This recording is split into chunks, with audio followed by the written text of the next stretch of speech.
about his conversations with the president, with Rudy Giuliani and John Eastman, and what the president's team asked of him, and how his oath of office would not permit it. You will then hear from Brad Raffensperger, the Republican Secretary of State of Georgia, who Trump directed to, quote, find 11,780 votes that did not exist, but just the exact number of votes needed to overtake Joe Biden. You will also hear from Gabriel Sterling, the chief operating officer, his chief operating officer, about the spurious claims of fraud in the elections in Georgia, and who, responding to a cascading set of threats to his elections team, warned the president to stop, that someone was going to get killed. And you will hear from Wandrea Shea Moss, a former local elections worker in Fulton County, Georgia, about how all of the lies about the election impacted the lives of real people who administer our elections and still do. You will hear what they experienced when the most powerful man in the world, the President of the United States, sought to cling to power after being voted out of office by the American people. The system held, but barely. And the system held because people of courage, Republicans and Democrats, like the witnesses you will hear today, put their oath to the country and Constitution above any other consideration. They did their jobs, as we must do ours. Thank you, Mr. Chairman, and I yield back. I now welcome our first panel of witnesses. We're joined today by a distinguished legislator from Arizona, Rusty Bowers, who's a Republican Speaker of the Arizona House of Representatives. Mr. Bowers was first elected to the state legislature in 1993 and has served as Speaker since 2019. Welcome, Speaker Bowers. Brad Raffensperger is the 29th Secretary of State of Georgia, serving in this role since 2019. As an elected official and a Republican, Secretary Raffensperger is responsible for supervising elections in Georgia and maintaining the state's public records. Welcome, Mr. Secretary.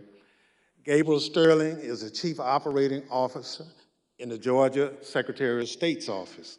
Mr. Sterling was the statewide voting systems implementation manager for the 2020 election in Georgia, responsible for leading the Secretary of State's response to the COVID pandemic and rolling out modernized voting equipment.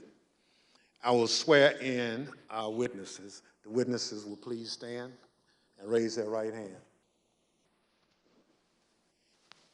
Do you swear or affirm on the penalty of perjury that the testimony you're about to give is the truth, the whole truth, and nothing but the truth, so help you God? Thank you. Please be seated. Let the record reflect that the witnesses answered in the affirmative. Speaker Bowers, thank you for being with us today.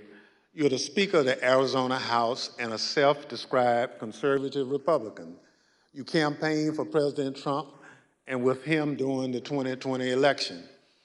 Is it fair to say that you wanted Donald Trump to win a second term in office? Please. Yes, sir. Thank you. And is it your understanding that President Biden was the winner of the popular vote in Arizona in 2020? Yes, sir. Thank you. Pursuant to Section 5C8 of House Resolution 503, the chair recognizes the gentleman from California, Mr. Schiff, for questions. Speaker Bowers, thank you for being with us today. Before we begin with the questions that I had prepared for you, I wanted to ask you about a statement that former President Trump issued, which I received just prior to the hearing. Have you had a chance to review that statement? My counsel called from Arizona and read it to me. Yes, sir. In that statement, I won't read it in its entirety. Former President Trump begins by calling you a rhino, Republican in name only. He then references a conversation in November 2020 in which he claims that you told him that the election was rigged and that he had won Arizona. To quote the former president, during the conversation, he told me the election was rigged and that I won Arizona, unquote. Did you have such a conversation with the president? I did have a conversation with the president. That certainly isn't it, but there were parts of it that are true, but there are parts that are not, sir. And the part that I read you, is that false? Anywhere, anyone, anytime has said that I said the election was rigged, that would not be true. And when the former president in his statement today claimed that you told him that he won Arizona, is that also false? That is also false. Mr. Bowers, I understand that after the election, and I don't know whether this is the conversation the former president is referring to, but after the election, you received a phone call from President Trump and Rudy Giuliani in which they discussed the result of the presidential election in Arizona. If you would, tell us about that call and whether the former president or Mr. Giuliani raised allegations of election fraud. Thank you. My wife and I had returned from attending our church meetings. It was on a Sunday, and we were still in the driveway, and I had received a call from a colleague telling me that the White House was trying to get in touch with her and I, and that she said, please, if you get a call, let's try to take this together. Immediately, I saw that the White House on my Bluetooth was calling, and I took the call and was asked by I would presume, the operator at the White House if I would hold for the president, which I did, and Mr. Giuliani came on first, and niceties. Then Mr. Trump, President Trump, then President Trump came on, and we initiated a conversation. And during that conversation, did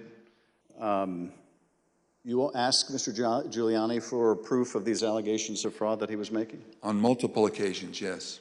And when you asked him for evidence of this fraud, what did he say? He said that they did have proof, and I asked him, do you have names? For example, we have 200,000 illegal immigrants, some large number, 5,000 or 6,000 dead people, etc. And I said, do you have their names? Yes. Will you give them to me? Yes. The president interrupted and said, give the man what he needs, Rudy. He said, I will. And that happened on at least 2 occasions, that interchange in the conversation. So Mr. Giuliani was claiming in the call that there were hundreds of thousands of undocumented people and thousands of dead people who had purportedly voted in the election? Yes. And you asked him for evidence of that? I did.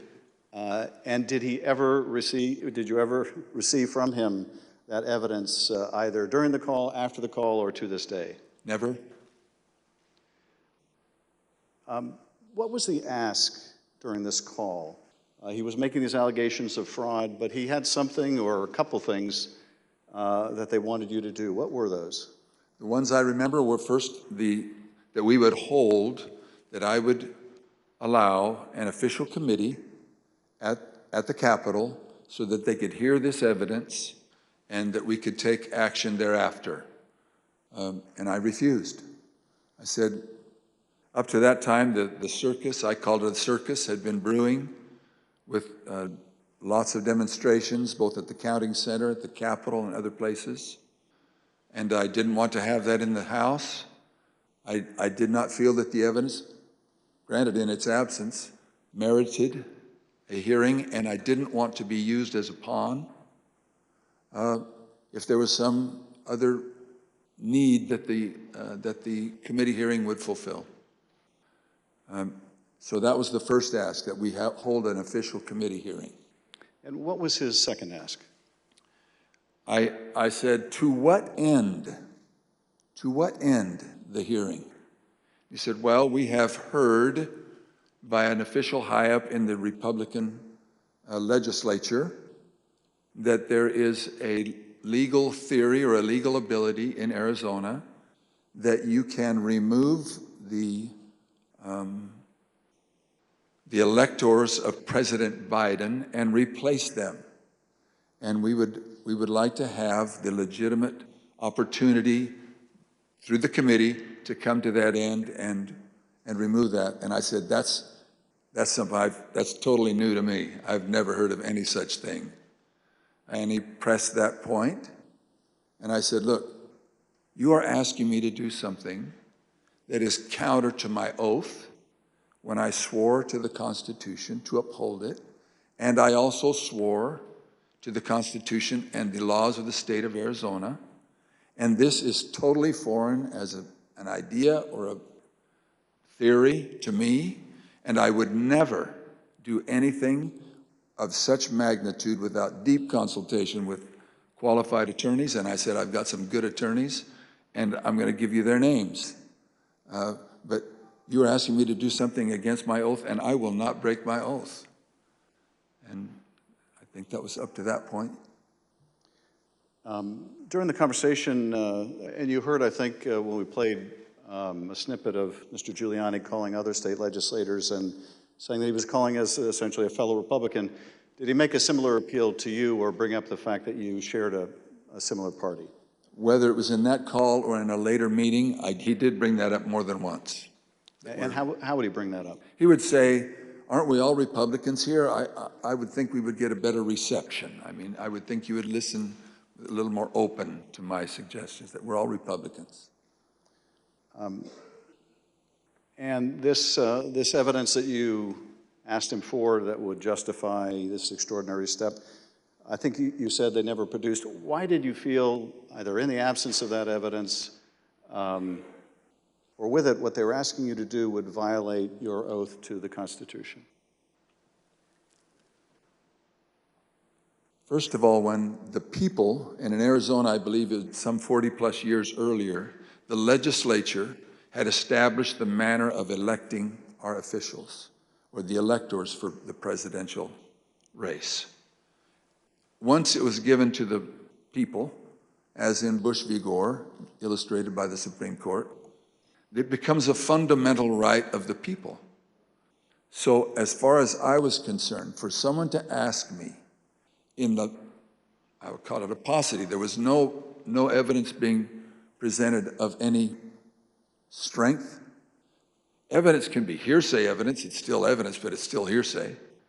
But strong judicial quality evidence, anything that would say to me, you have a doubt, deny your oath. I will not do that. And on more than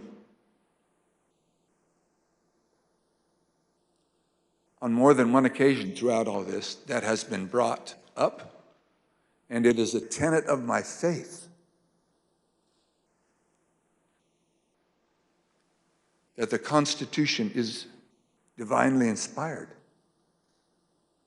of my most basic foundational beliefs. And so for me to do that because somebody just asked me to is foreign to my very being. I will not do it. During that conversation, Speaker Bowers, did you ask him if what he was proposing had ever been done before? I did. And what did he say? He said, well, I'm not familiar with Arizona law or any other laws, but I don't think so. And that also was brought up in other conversations, both with him and with John Eastman and others.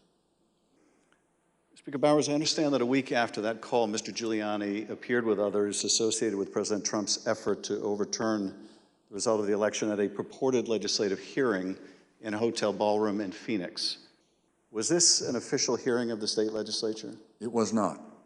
And why was it not a real or official hearing of the legislature? A legislator can hold a group meeting.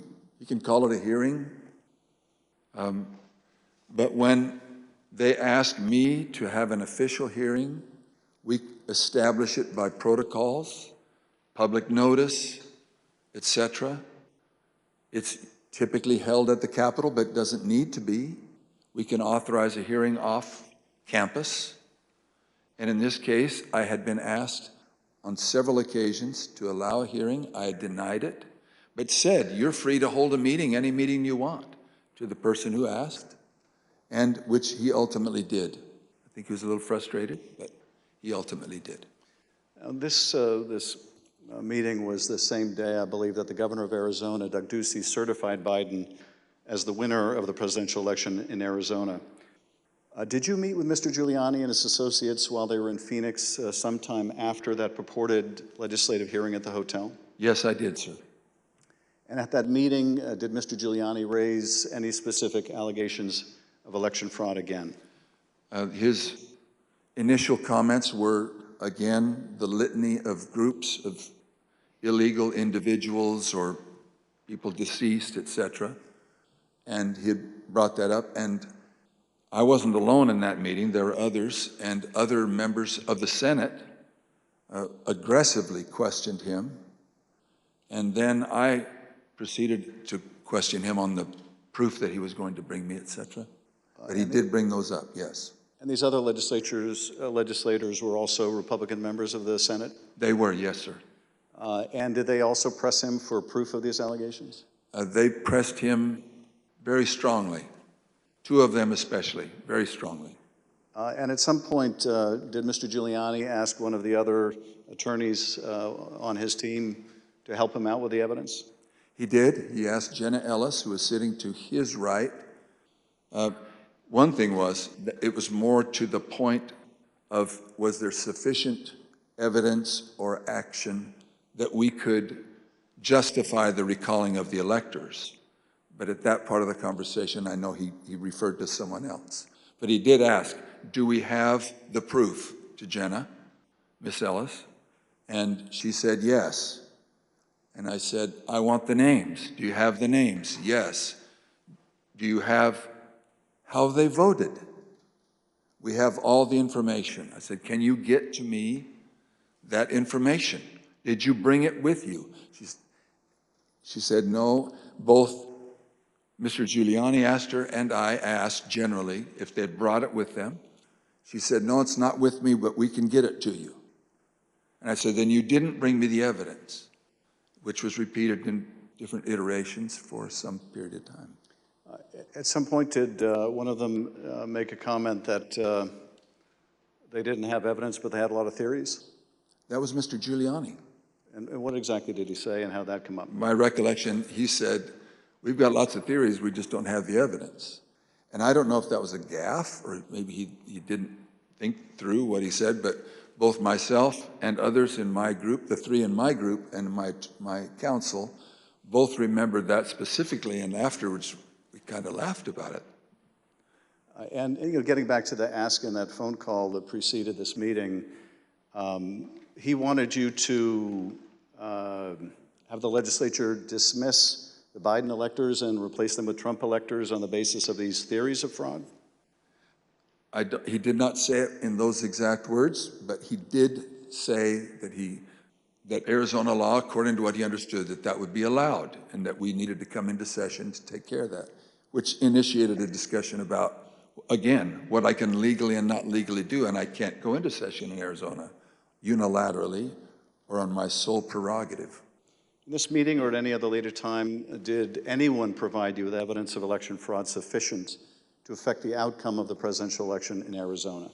No one provided me ever such evidence. The Select Committee has uncovered evidence in the course of our investigation that at Stop the Steal protests at state capitals across the country, there were individuals with ties to the groups or parties involved in the January 6th attack on the U.S. Capitol. One of those incursions took place in the Arizona House of Representatives building, as you can see in this footage.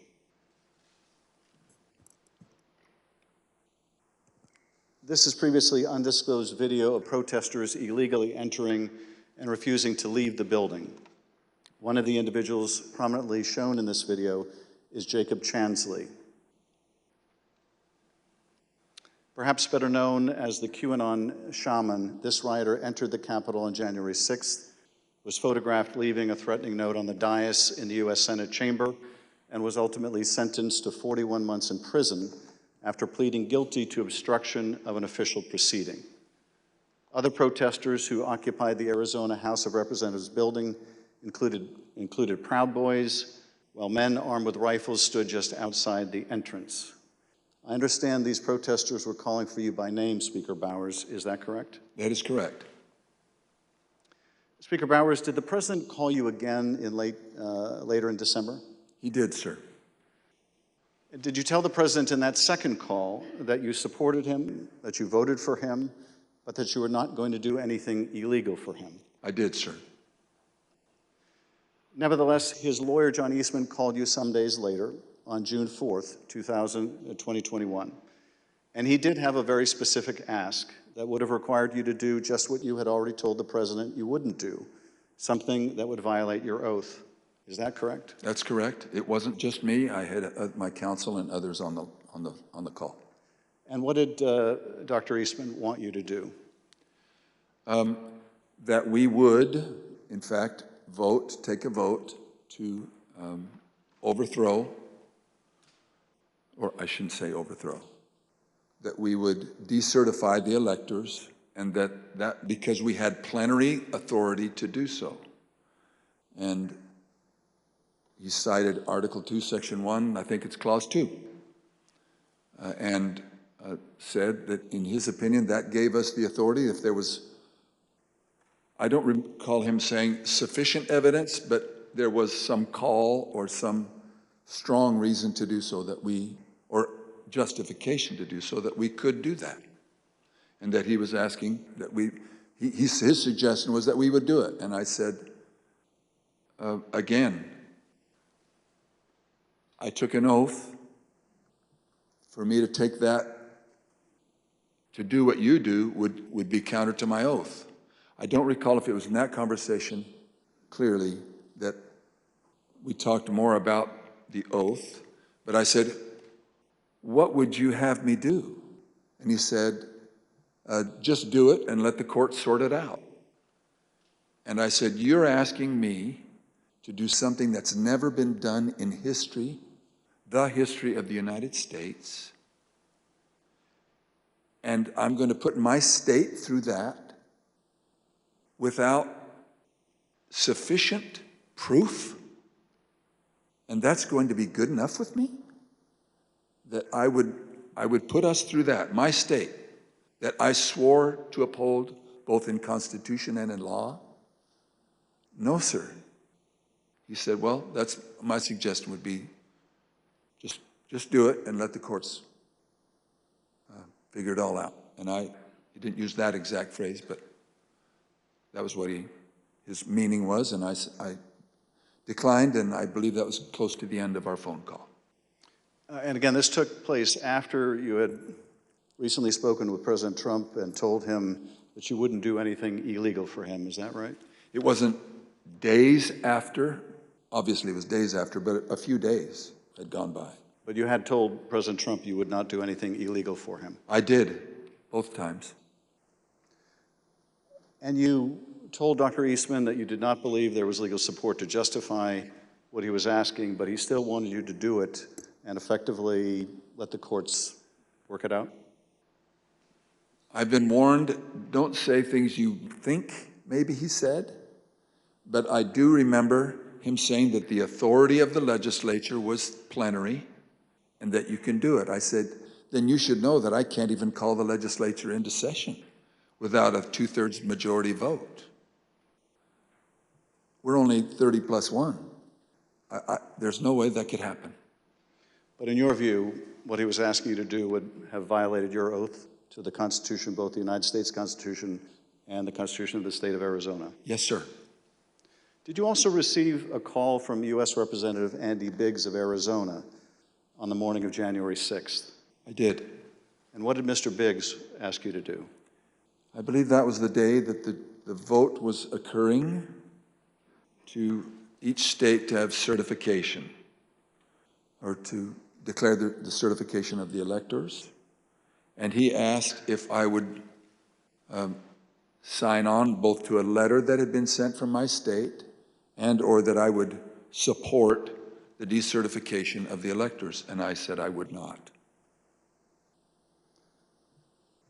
Mr. Speaker, on December 4th, 2020, shortly after your meeting with Rudy Giuliani and other allies of President Trump, you released a statement publicly addressing, quote, calls for the legislature to overturn the 2020 certified election results. The statement is very straightforward in explaining the, quote, breathtaking request, unquote, made by representatives of President Trump. Quote, that the Arizona legislature overturn the certified results of last month's election and deliver the state's electoral college votes to President Trump, unquote. Why did you believe, as you wrote in this statement, that the rule of law forbid you from doing what President Trump and his allies wanted you to do? Representative, I'm sorry, I should be saying, Mr. Chairman, Representative Schiff, there's two sides to the answer. One is, what am I allowed to do, and what am I forbidden to do?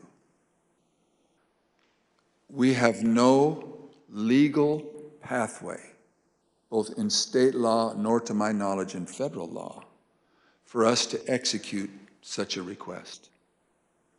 And I am not allowed to walk or act beyond my authority. If I'm not specifically authorized as a legislator, as a legislature, then I cannot act to the point of calling us into session. Some say that just a few legislators have plenary authority, and that has come as part of all of this discussion, I'll call it.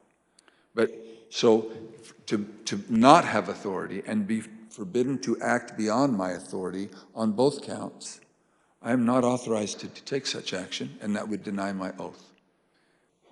In your statement, you included excerpts from President Ronald Reagan's inaugural address in 1981. The newly inaugurated president told the country, quote, the orderly transfer of authority as called for in the Constitution routinely takes place as it has for almost 2 centuries, and few of us stop to think how unique we really are. In the eyes of many in the world, this every 4-year ceremony we accept as normal is nothing less than a miracle. Tell us, if you would, Mr. Speaker, why did you include President Reagan's words in your public statement? Mr. Chairman, Representative Schiff, because I have a lot of admiration for Ronald Reagan. I've had the opportunity of going through his home with one other person and walking through, and I have a lot of admiration for him. When he pointed out, which is, I have lived in other country for a period of time and have visited a few countries, and during election times, the fact that we allow an election, support an election, and stand behind the election, even in the past when there have been serious questions about the election, and then move on without disturbance and with acceptance that we choose to follow the outcome of the will of the people. That will, it means a lot to me, and I know it meant a lot to him, and so we included that.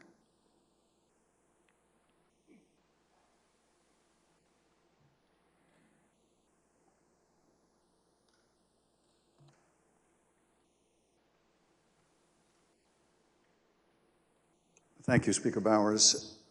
I now want to look even more deeply at the fake electors scheme. Every 4 years, citizens from all over the United States go to the polls to elect their president. Under our Constitution, when we cast our votes for president, we are actually voting to send electors pledged to our preferred candidate to the Electoral College. In December, the electors in each state meet, cast their votes, and send those votes to Washington. There is only one legitimate slate of electors from each state.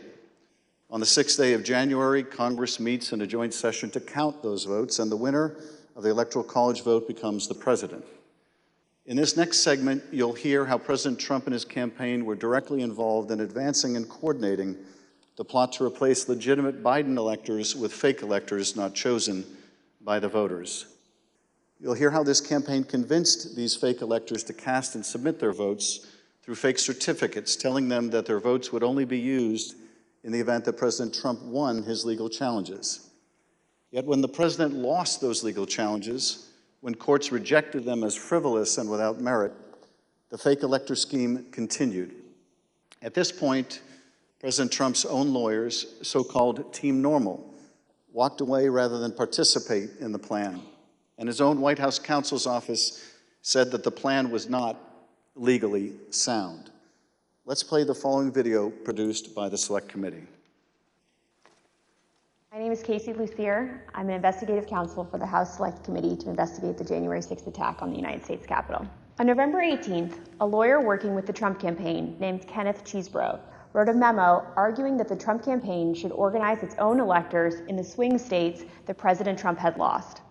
The Select Committee received testimony that those close to President Trump began planning to organize fake electors for Trump in states that Biden won in the weeks after the election.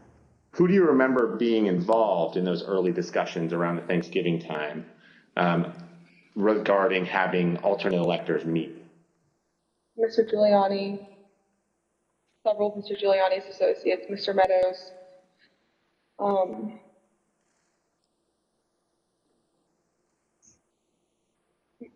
members of Congress, although it's difficult to distinguish if the members that I'm thinking of were involved during Thanksgiving or if they were involved as we progressed through December.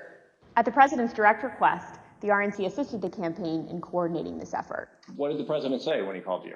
Essentially, he turned the call over to Mr. Eastman, who then proceeded to talk about the importance of the RNC helping the campaign gather these contingent electors in case any of the legal challenges that were ongoing changed the result of any of the states.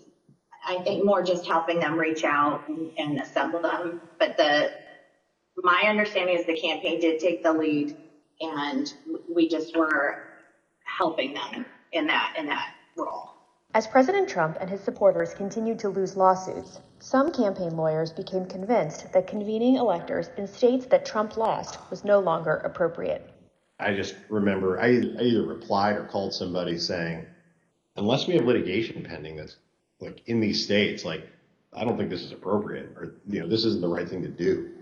I don't remember how I phrased it, but, and I got into a little bit of a back and forth, and I think it was with Ken Cheesebro, where I said, all right, you just get after it. Like, I'm out. At that point, I had Josh Finley email Mr. Chesbro politely to say, this is your task. You are responsible for the Electoral College issues moving forward. And this was my way of taking that responsibility to zero. The committee learned the White House counsel's office also felt the plan was potentially illegal. And so, to be clear, did you hear the White House counsel's office say that this plan to have alternate electors meet and cast votes for Donald Trump in states that he had lost was not legally sound? Yes, sir. And who was present for that meeting that you remember? It was in our office. It was Mr. Meadows, Mr. Giuliani, and a few of Mr. Giuliani's associates. The Select Committee interviewed several of the individual fake electors, as well as Trump campaign staff who helped organize the effort. We were just, kind of useful idiots or rubes at that point. A strong part of me really feels that it's just kind of as the road continued and as that was failure, that got formulated as what do we have on the table? Let's just do it.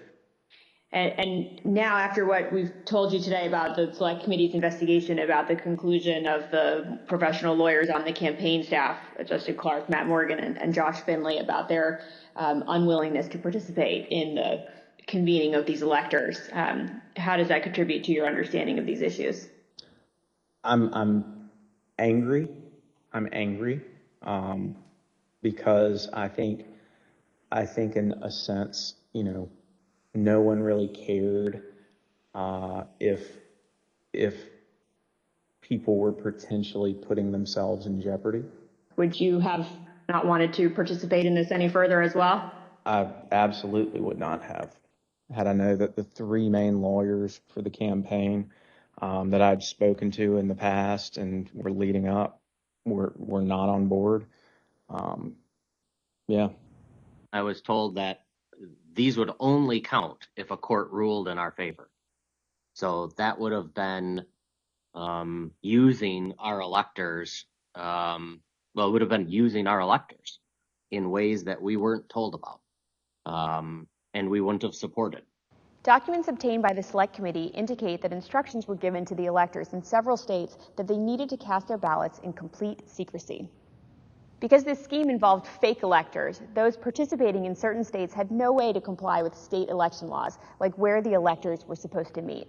One group of fake electors even considered hiding overnight to ensure that they could access the state capitol, as required in Michigan. Did Mr. Norton say who he was working with at all on this effort to have electors meet? He said he was working with the president's campaign. He told me that the Michigan Republican electors were planning to meet in the Capitol and hide overnight so that they could fulfill the role of casting their vote in per law in the Michigan chambers. And I told him in no uncertain terms that that was insane and inappropriate. In one state, the fake electors even asked for a promise that the campaign would pay their legal fees if they got sued or charged with a crime.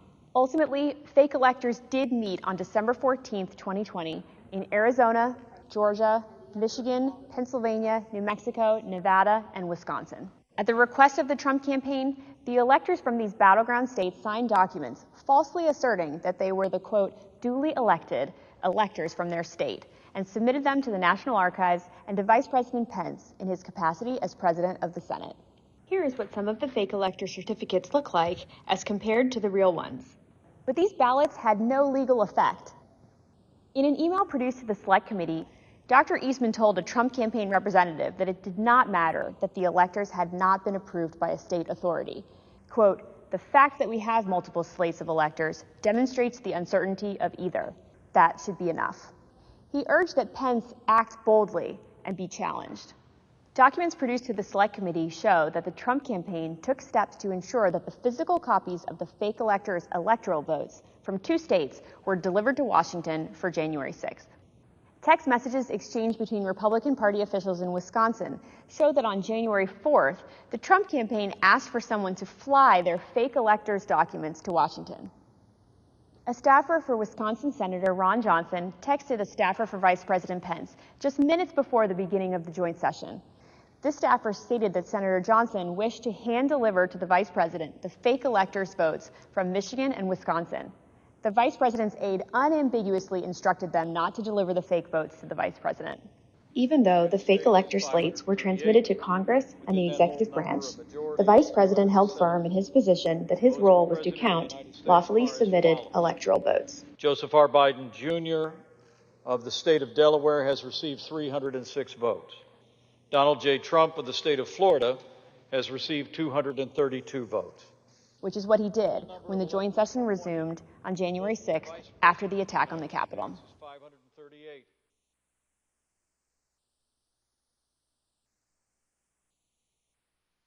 What we just heard in that video was an aide to the White House Chief of Staff telling this committee that the White House counsel's office felt that this fake electors plan was not legally sound.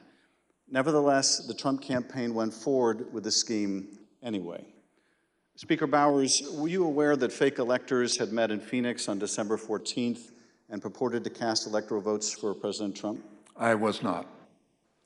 When you learned that these electors had met and sent their electoral votes to Washington, what did you think?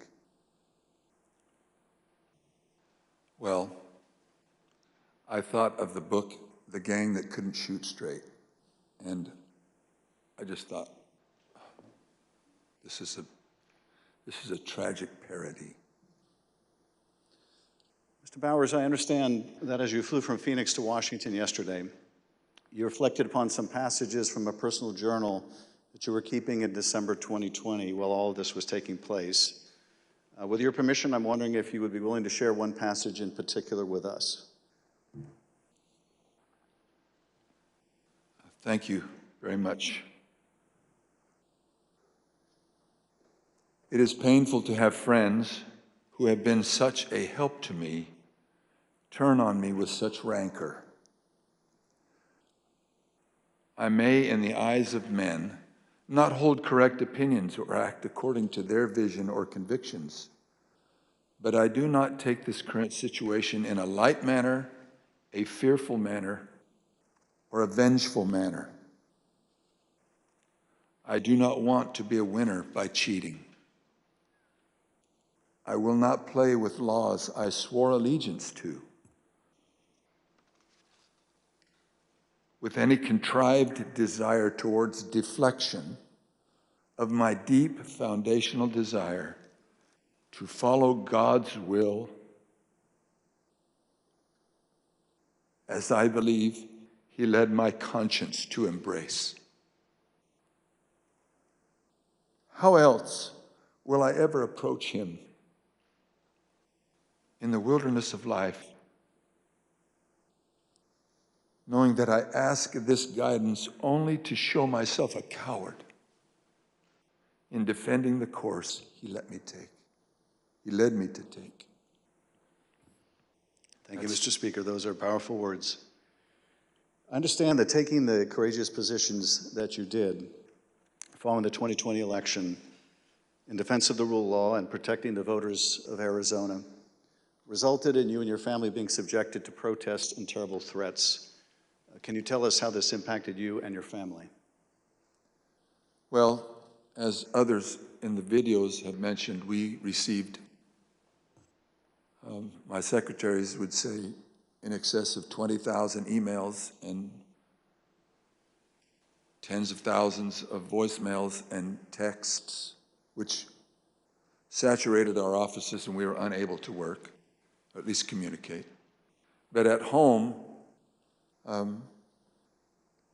up till even recently, it is the new pattern or a pattern in our lives to worry what will happen on Saturdays, because we have various groups come by and they have had video panel trucks with videos of me proclaiming me to be a pedophile and a pervert and a corrupt and politician, and blaring loudspeakers in my neighborhood and leaving literature both on my property, but arguing and threatening with neighbors and with myself. And I don't know if I should name groups, but there was one gentleman that had the 3 bars on his chest, and he had a pistol and was threatening my neighbor, not with the pistol, but just vocally. When I saw the gun, I knew I had to get close. And at the same time, on some of these, we had a daughter who was gravely ill, who was upset by what was happening outside. And my wife, that was a valiant person, very, very strong, quiet, very strong woman.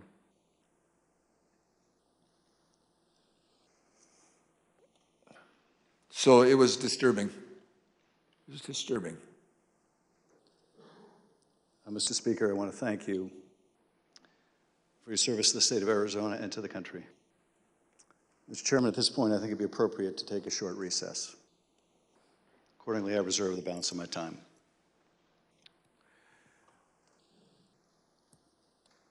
The chair requests that those in the hearing room remain seated until the Capitol Police have escorted members and witnesses from the room. We'll have 5 minutes, 5-minute recess.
The committee will be in order.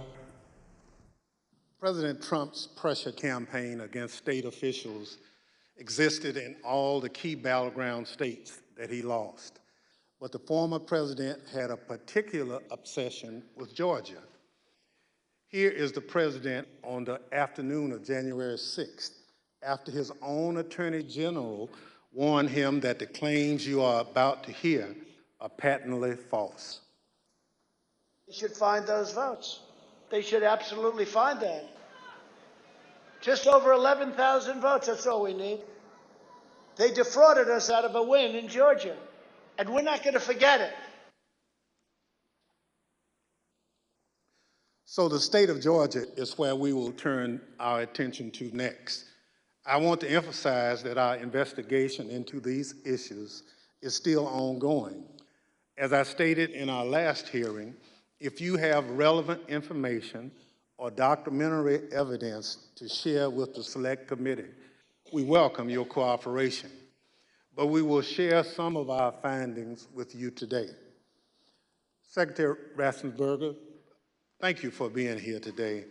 You've been a public servant in Georgia since 2015, serving first as a member of the Georgia House of Representatives, and then, since January 2019, as Georgia's Secretary of State. As a self-described conservative Republican, is it fair to say that you wanted President Trump to win the 2020 election? Yes, it is. Mr. Secretary, many witnesses have told the Select Committee that Election Day, November 3rd, 2020, was a largely uneventful day in their home states. In spite of the challenges of conducting an election during a pandemic, you wrote in the Washington Post that the election was, quote, successful. Tell us, what was your impression of how Election Day had proceeded in Georgia? On Election Day in November, our election went remarkably smooth.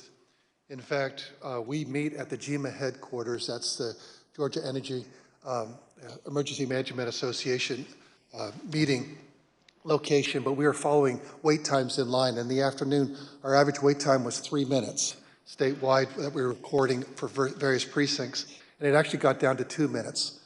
And at the end of the day, we felt that we had a successful election from the standpoint of the administration and the operation of the election. Thank you. The chair recognizes the gentleman from California, Mr. Schiff.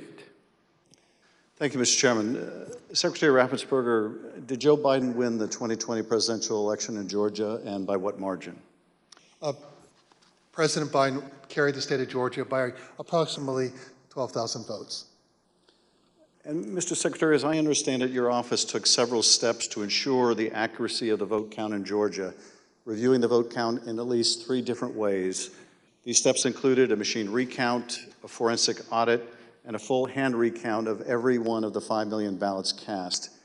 Did these efforts, including a recount of literally every ballot cast in the state of Georgia, confirm the result? Yes, they did. We counted the ballots where the first tabulation would be scanned. Then when we did our 100% hand audit of the all 5 million ballots in the state of Georgia, all cast in place, all absentee ballots, they were all hand recounted, and they came remarkably close to the first count. And then upon the election being certified, President Trump, because he was within 0.5%, could ask for a recount. And then we recounted them again through the scanners, and we got remarkably the same count. 3 counts, all remarkably close, which showed that President Trump did come up short. Nevertheless, as you will see, the president and his allies began making numerous false allegations of voter fraud. False allegations that you and Mr. Sterling, among others, had to address. Mr. Sterling, thank you also for being here today. Following the 2020 election, in addition to your normal duties, I understand that you became a spokesperson to try to combat disinformation about the election and the danger it was creating for elections officials, among others. In a December 1 press conference, you addressed some of your remarks directly to President Trump. Let's take a look at what you said that day. Mr. President, it looks like you likely lost the state of Georgia. We're investigating. There's always a possibility. I get it. And you have the rights to go through the courts. What you don't have the ability to do, and you need to step up and say this, is stop inspiring people to commit potential acts of violence. Someone's going to get hurt, someone's going to get shot, someone's going to get killed. And it's not right. It's not right. Mr. Sterling, what prompted you to make these remarks? Mr. Schiff, we had a previously scheduled press conference that day, as we were in the habit of doing, trying to be as transparent as we could about the election and the counts going on. A little after lunch that day, lunchtime, I received a call from the project manager from Dominion Voting Systems, who was oddly, audibly shaken. She's not the kind of person I would assume would be that way. She has a master's from MIT, a graduate of the Naval Academy, and was very much on the ball and pretty unflappable. And she informed me about a young contractor they had who had been receiving threats from a video been posted by some QAnon supporters. And at that point, we had been steeping in this kind of stuff. So it was around us all the time. So I didn't take note of it more than adding to the pile of other stuff we were having to deal with. And I did pull up Twitter and I scrolled through it and I saw the young man's name. It was a particular tweet that, for lack of a better word, was a straw that broke the camel's back. Had the young man's name. It was a very unique name. I believe it was a first-generation American. And it said, had his name, "You committed treason. May God have mercy on your soul," with a slowly twisting gif of a noose. And for lack of a better word, I lost it. I just got irate. My boss was with me at the time, the Deputy Secretary, Jordan Fuchs, and she could tell that I was angry. I tend to turn red from here up when that happens, and that happened at that time. And she called Secretary Raffensperger to say, "We're seeing these kind of threats, and Gabe thinks we need to say something about it." And the Secretary said yes, and that's what prompted me to do what I did. I lost my temper, but it seemed necessary at the time because it was just getting worse. And I could not tell you why that particular one was the one that put me over the edge, but it did. Now, after you made this plea to the president, did Donald Trump urge his supporters to avoid the use of violence? Not to my knowledge. Now, as we know, the president was aware of your speech because he tweeted about it later that day. Let's take a look at what the president said. In the tweet, Donald Trump claims that there was, quote, "massive voter fraud in Georgia." Mr. Sterling, that was just plain false, wasn't it? Yes, sir. Nevertheless, the very next day, on December 2nd, President Trump released a lengthy video again making false claims of election fraud in Georgia. Let's take a look at what he said this time. They found thousands and thousands of votes that were out of whack, all against me. In fact, the day after Donald Trump released that video, so now we're talking just 2 days after the emotional warning that you gave that someone's going to get killed, representatives of President Trump appeared in Georgia, including Rudy Giuliani, and launched a new conspiracy theory that would take on a life of its own and threaten the lives of several innocent election workers. This story falsely alleges that sometime during election night, election workers at the State Farm Arena in Atlanta, Georgia, kicked out poll observers. After the observers left, the story goes, these workers pulled so-called suitcases of ballots from under a table and ran those ballots through counting machines multiple times. Completely without evidence, President Trump and his allies claimed that these suitcases contained as many as 18,000 ballots, all for Joe Biden. None of this was true.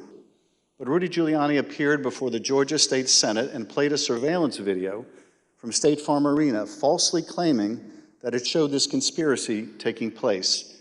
Here's a sample of what Mr. Giuliani had to say during that hearing.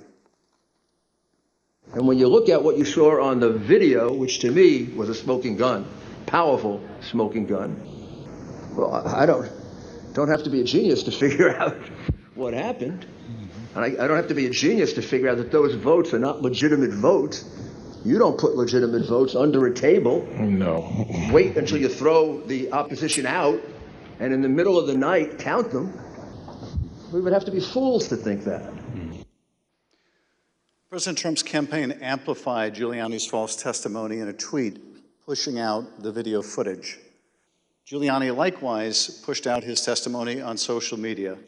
As you can see in this tweet, Mr. Giuliani wrote that it was, quote, now beyond doubt, unquote, that Fulton County Democrats had stolen the election. Later in this hearing, we'll hear directly from one of the election workers in this video about the effect these lies had on her and on her family. Mr. Sterling, did the investigators in your office review the entire surveillance tape from the State Farm Arena on election night? They actually reviewed approximately 48 hours going over the time period where action was taking place at the counting center at State Farm Arena. And what did the tape actually show? Depending on which time you want to start, because as was mentioned, this conspiracy theory took on a life of its own, where they conflated a water main break that wasn't a water main break and throwing observers out and a series of other things. What it actually showed was Fulton County election workers engaging in normal ballot processing. One of the things that was very frustrating was the so-called suitcases of ballots from under the table. If you watch the entirety of the video, you saw that these were election workers who were under the impression they were going to get to go home around 10:30. People are putting on their coats. They're putting ballots that are prepared to be scanned into ballot carriers that are then sealed with tamper-proof seals so that they can, they're not messed with. It's an interesting thing because you watch there's 4 screens of the video, and as you're watching it, you can see the election monitors in the corner with the press as they're taking these ballot carriers and putting them under the table. You see it there. One of the other hidden ones, if you looked at the actual tape, was on the outside of the table, just from the camera angle. You couldn't see it originally. And this goes under the no good deed goes unpunished. We were told, we were at GEMA, as the secretary pointed out, and we were told that it looked like they were shutting down the Fulton County counting. The secretary expressed some displeasure at that because we wanted to everybody keep counting so we could get to the results and know what was happening. So our elections director called their elections director, who was at another location because this was election day. There was 2 different places where ballot things were being done by the Fulton County office. So he called the elections director from Fulton, then called Ralph Jones, who was at the State Farm Arena, and said, what the heck are you doing? Go ahead and stay. And as you watch the video itself, you see him take the phone call as people are putting things away and getting ready to leave. And you can tell for about 15, 20 seconds, he does not want to tell these people they have to stay. He walks over, he thinks about it for a second, you see him come back to the corner of a desk and kind of slumps his shoulders and says, okay, y'all, we got to keep on counting. And then you see him take their coats off, get the ballots out. And then a secondary thing that you'll see on there is you'll have people who are counting ballots who a batch will go through, they will take them off and run that through again. What happens there is a standard operating procedure. If there's a misscan, if there's a misalignment, if it doesn't read right, these are high-speed, high-capacity scanners. So 3 or 4 will go through after a misscan. You have to delete that batch and put it back through again. And by going through the hand tally, as the secretary pointed out, we showed that if there had been multiple ballots scanned without a corresponding physical ballot, your counts would have been a lot higher than the ballots themselves. And by doing the hand tally, we saw 2 specific numbers that were met. The hand tally got us to a 0.1053% off of the total votes cast and 0.0099% on the margin, which is essentially dead-on accurate. Most academic studies say on a hand tally you'll have between 1% and 2%, but because we use ballot marking devices where it's very clear what the voter intended, it made it a lot easier for us to conduct that hand count and show that none of that was true. Now, I understand that when you reviewed these tapes and did the analysis, it disproved this conspiracy theory. But you still had to take a lot of steps to try to make sure the public knew the truth about these allegations. And you did frequent briefings for the press. Let's take a look at one of those press briefings, Mr. Sterling, that you held on December 7th to make the point that you just did today. Move on to what I'm going to call Disinformation Monday.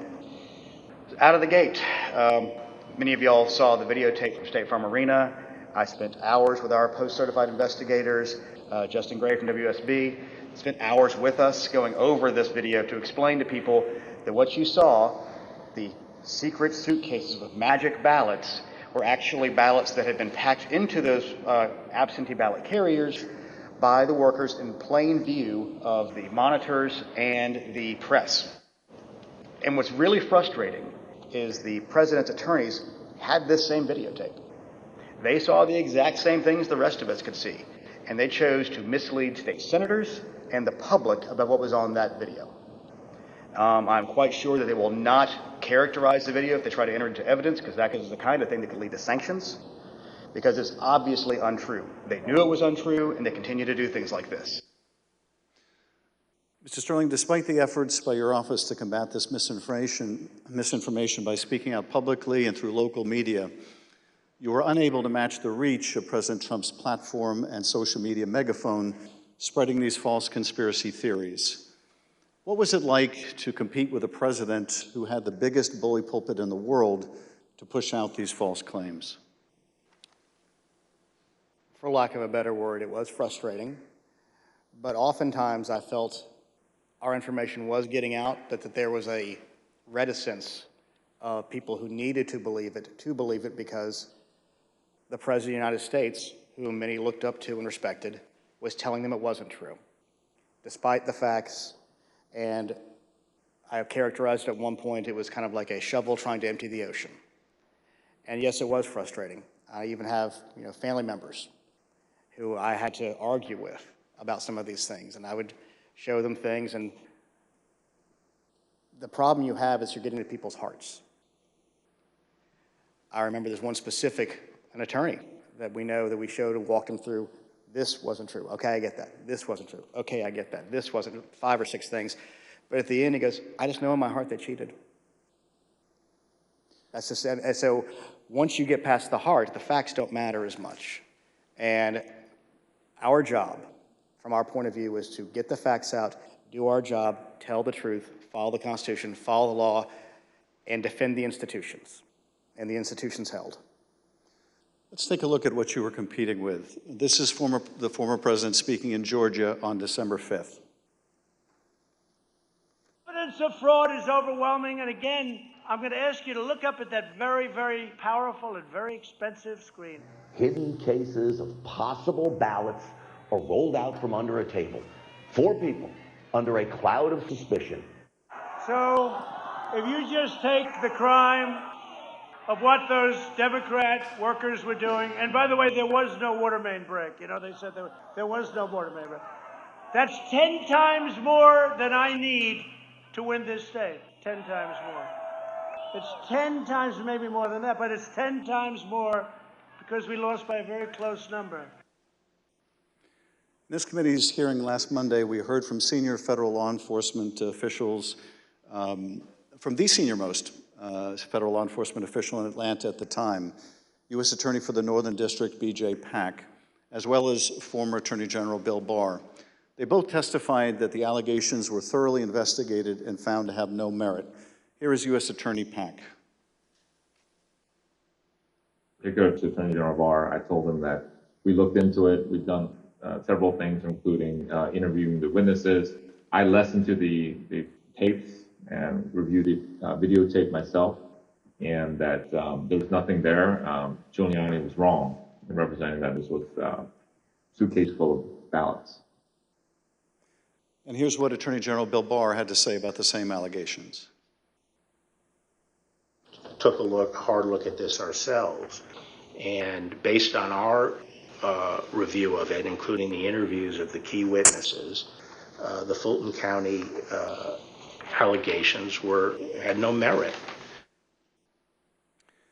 We also have testimony from senior Department of Justice officials establishing that they specifically told President Trump that these allegations had been thoroughly investigated and were completely without merit. Here is Acting Deputy Attorney General Richard Donahue describing a phone conversation in which he specifically told President Trump that these allegations were false. The president kept fixating on this suitcase that supposedly had fraudulent ballots and that the suitcase was rolled out from under the table. And I said, no, sir, there is no suitcase. You can watch that video over and over. There is no suitcase. There is a wheeled bin where they carry the ballots. No matter how many times senior Department of Justice officials, including his own Attorney General, told the president that these allegations were not true, President Trump kept promoting these lies and putting pressure on state officials to accept them. On January 2nd, the president had a lengthy telephone conversation with Secretary Raffensperger. Prior to the president's call, though, I want to share a bit of important context. First, the White House, including the former president's chief of staff, Mark Meadows, repeatedly called or texted the secretary's office some 18 times in order to set up this call. They were quite persistent. Second, Chief of Staff Mark Meadows took the extraordinary step of showing up at a signature audit site in Georgia, where he met with Secretary Raffensperger's chief investigator, Francis Watson, who was supervising that audit process. Behind me is a photograph from that visit. Third, the day after Meadows' Georgia visit, he set up a call between President Trump and Francis Watson. On the call between President Trump and Georgia investigator Francis Watson, the former president continued to push the false claim that he'd won the state of Georgia. Let's listen to that part of the conversation. You know, you have the most important job in the country right now, because if we win Georgia, first of all, if we win, you're going to have two wins. They're not going to win right now. You know, they're down because the people of Georgia are so angry at what happened to me. They know I won by hundreds of thousands of votes. It wasn't close. And in this next clip, he told this state law enforcement official that she'd be praised if she found the right answer. Hopefully, you know, I will, when the right answer comes out, you'll be praised. I mean, I don't know why, you know, they made it so hard. They will be praised. People will say, great, because that's what it's about, that ability to check and to make it right. Because everyone knows it's wrong. There's just no way. Mr. Raffensperger, I know you weren't on this call, but that you have listened to it. President Trump didn't win by hundreds of thousands of votes in Georgia, did he? No, he did not. I've been traveling through the state of Georgia for a year now, and simply put, in a nutshell, what happened in fall of 2020 is that 28,000 Georgians skipped the presidential race, and yet they voted down ballot in other races. And the Republican congressman ended up getting 33,000 more votes than President Trump, and that's why President Trump came up short. Thank you, Mr. Secretary. The president on this call doesn't stop here. Let's listen to another part of the conversation between President Trump and Ms. Watson. Anyway, but whatever you can do, Francis, it would be, it's a great thing. It's an important thing for the country. So important. You have no idea it's so important. Well, and I very much appreciate it. Whatever you can do, Francis. This is the President of the United States calling an investigator looking into the election in which he is a candidate and asking her to do whatever you can do. Mr. Secretary, he placed this call to your chief investigator on September 23rd, 2020. The Select Committee has received text messages indicating that Mark Meadows wanted to send some of the investigators in her office, in the words of one White House aide, a shitload of POTUS stuff, including coins, actual autographed MAGA hats, etc. White House staff intervened to make sure that didn't happen. It was clear at the time of this call that the former president had his sights set on January 6th. Listen to this portion when he told Francis Watson about a very important date. Do you think they'll be working after Christmas and keep it going fast? Because, you know, we have that date of the 6th, which is a very important date. That important date, of course, was the joint session of Congress, where Georgia's electoral votes would be counted for Joe Biden. A little over a week after this call to Francis Watson, the president was finally able to speak with you, Secretary Raffensperger. Bear in mind, as we discuss this call today, that by this point in time, early January, the election in Georgia had already been certified.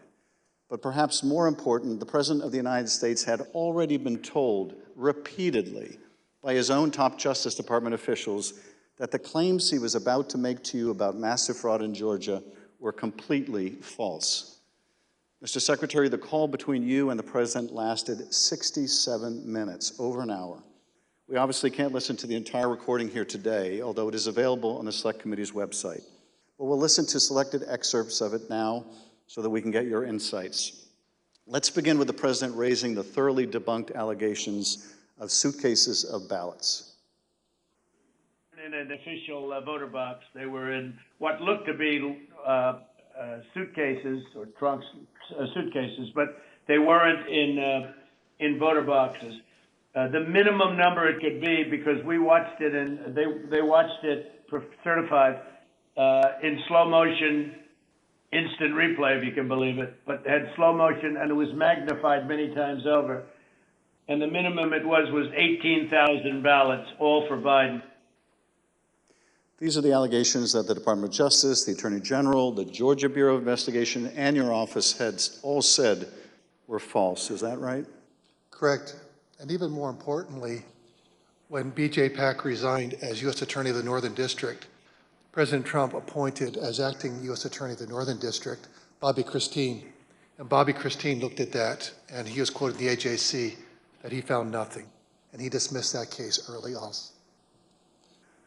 Thank you, Mr. Secretary. The President references suitcases or trunks. Mr. Sterling, were the objects seen in these videos suitcases or trunks, or were they just the ordinary containers that are used by election workers? They're standard ballot carriers that allow for seals to be put on them so they're tamper-proof. And finally, the President claims that there was a minimum of 18,000 ballots somehow smuggled in, all for Biden. I take it, gentlemen, that was also categorically false? There's no physical way he can know who those ballots were for, but secondarily, Fulton County for years has been an issue in our state when it comes to elections. So they had a very difficult time during the primary, in large part because of COVID. So we had put them under a consent decree the Secretary got negotiated, where we had a monitor on site. And his name is Carter Jones, and he took a notation. He had gone from State Farm to the English Street warehouse to look at Election Day activities, but before he left the State Farm Arena, he noted how many ballots had been counted on each one of the machines. And when he came back after we found out they were working again, he took note again when they closed. And I believe the final number was something around 8,900 total ballots were scanned from the time he left to the time about 12:30 or 1 o'clock in the morning. So way below 18,000. Let's play the next clip. I heard it was close. I said, there's no way. But they dropped a lot of votes in there late at night. You know that, Brad. Mr. Secretary, did somebody drop a lot of votes there late at night? No. I believe that the President was referring to some of the counties when they would upload, but the ballots had all been accepted and had to be accepted by state law by 7 p.m. So there were no additional ballots accepted after 7 p.m. Let's play the next clip in which the President makes claims about so-called dead voters. The other thing, dead people. So dead people voted, and I think the number is in the close to 5,000 people. And they went to obituaries, they went to all sorts of methods to come up with an accurate number, and a minimum is close to about 5,000 voters. Mr. Secretary, did your office investigate whether those allegations were accurate? Did 5,000 dead people in Georgia vote? No, it's not accurate. And actually, in their lawsuits, they allege 10,315 dead people. We found 2 dead people when I wrote my letter to Congress that stated January 6th. And subsequent to that, we found 2 more. That's 1, 2, 3, 4 people, not 4,000, but just a total of 4, not 10,000, not 5,000. Let's play the next clip. And there's nothing wrong with saying that, you know, that you've recalculated, because the 2,236 and absentee ballots, I mean, they're all exact numbers that were done by accounting firms, law firms, etc. And even if you cut them in half, cut them in half, and cut them in half again, it's more votes than we need.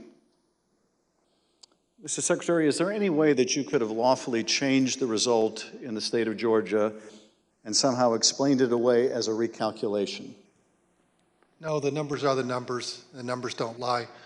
We had many allegations, and we investigated every single one of them. In fact, I challenged my team, did we miss anything? They said that there was over 66,000 underage voters. We found that there's actually 0.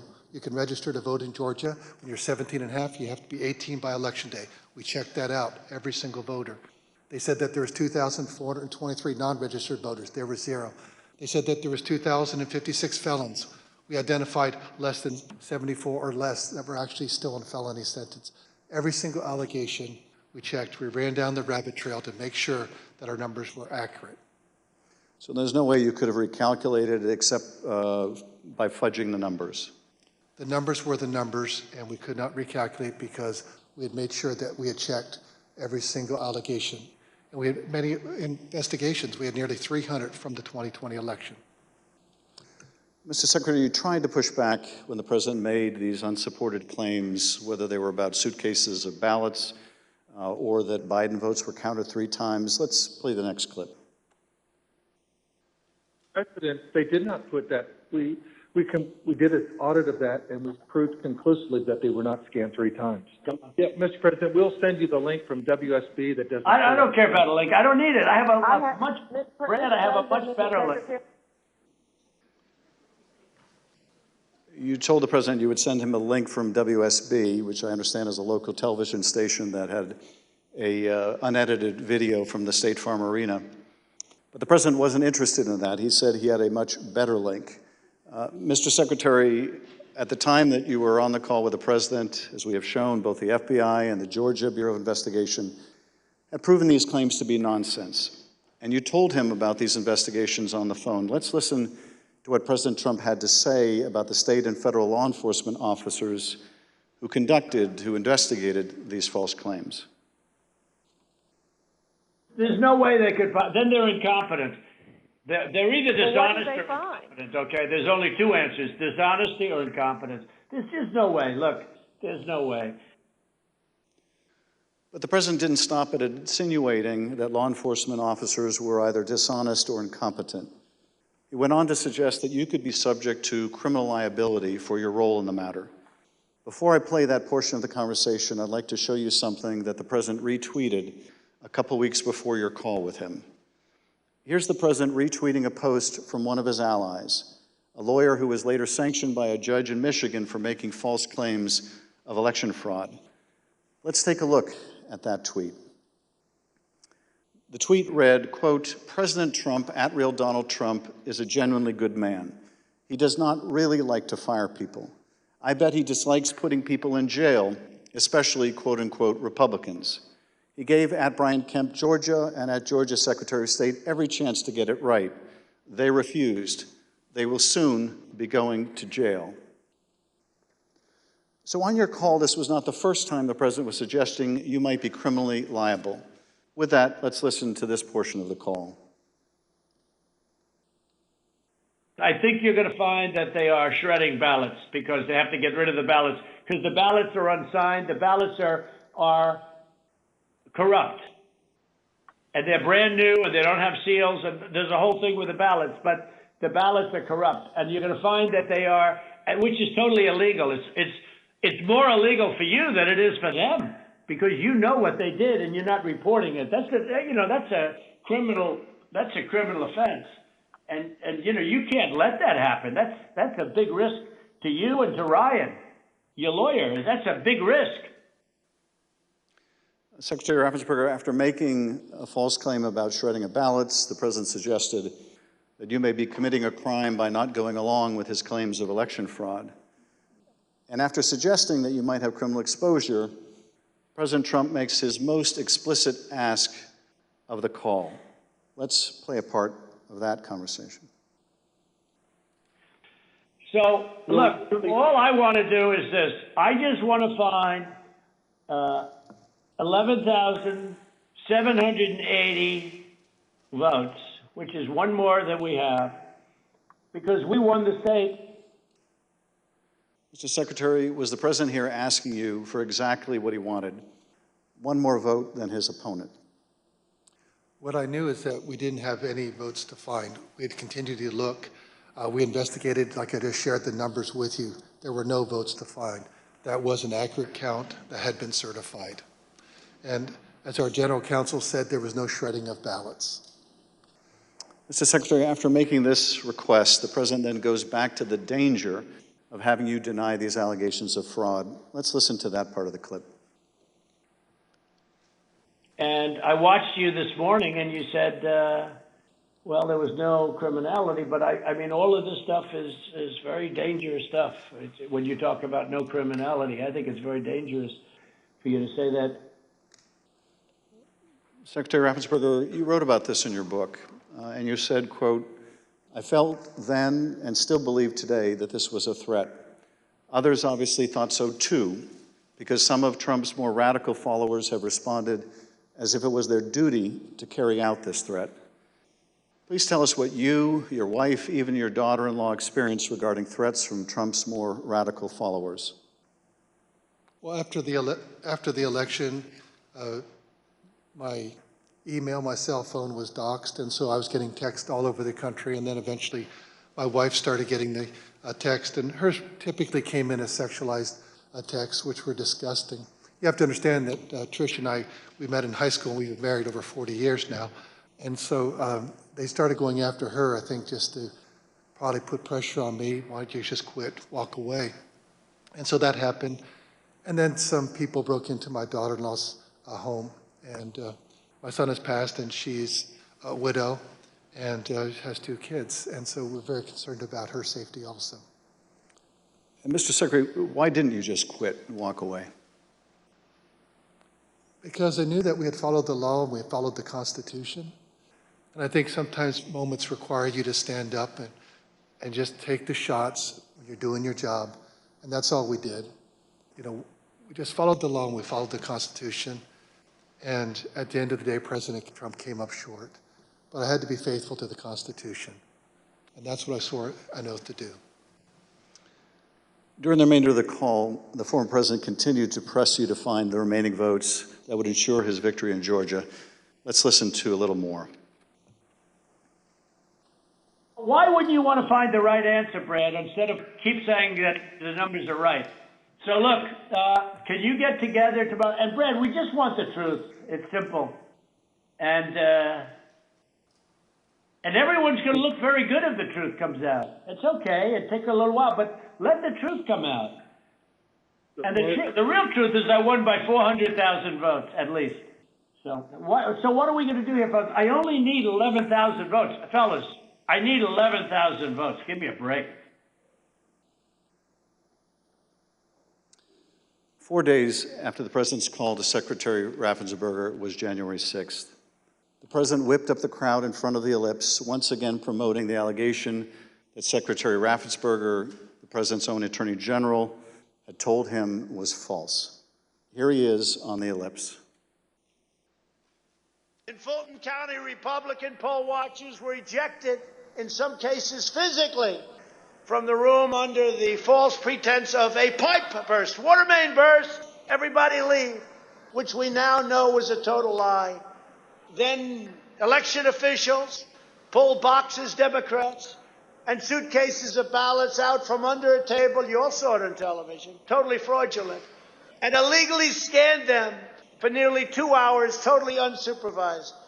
Tens of thousands of votes. This act coincided with a mysterious vote dump of up to 100,000 votes for Joe Biden, almost none for Trump. Oh, that sounds fair. That was at 1:34 a.m. Mr. Secretary, Mr. Sterling, I want to thank you for your service to the state of Georgia and to the country. Speaker Bowers, likewise, I want to thank you for your service to the state of Arizona and to the country. You have served not only your home states, but our nation and our democracy. Mr. Chairman, I yield back. Thank you, Mr. Schiff. I thank the witnesses for joining us today.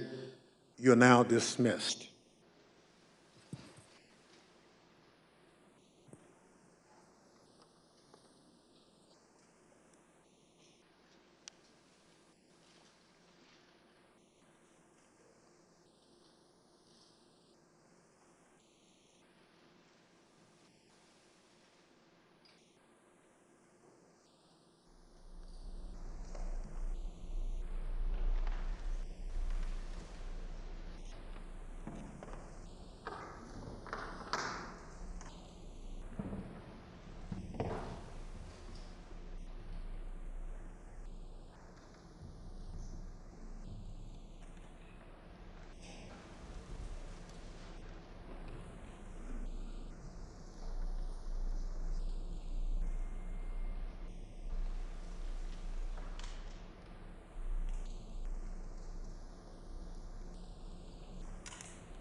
I now welcome our final witness this afternoon.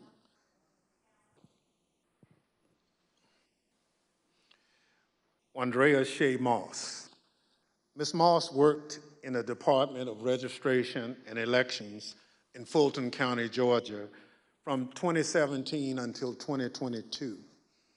In that job, Ms. Moss handled voter applications and absentee ballot requests and also helped to process the vote count for several elections.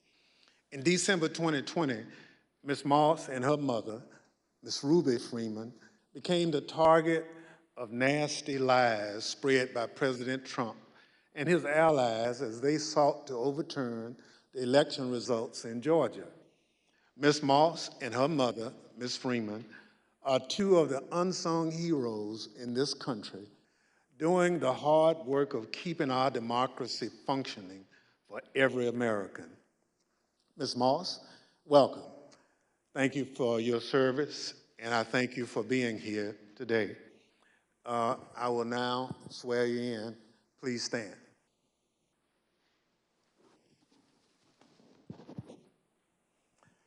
Do you swear or affirm on the penalty of perjury that the testimony you're about to give is the truth, the whole truth, and nothing but the truth, so help you God?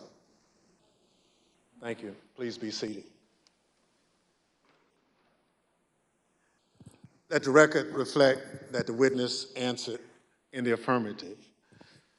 Ms. Moss, thank you very much for being here today. I understand that you are here along with your mother today. Would you like to introduce your mama?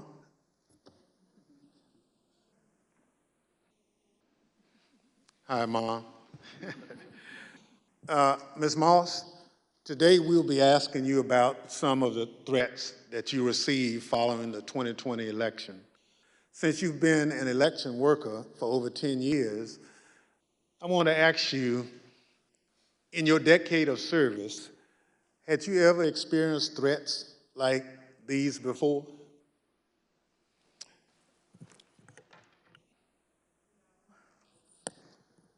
Don't be nervous, just, I understand.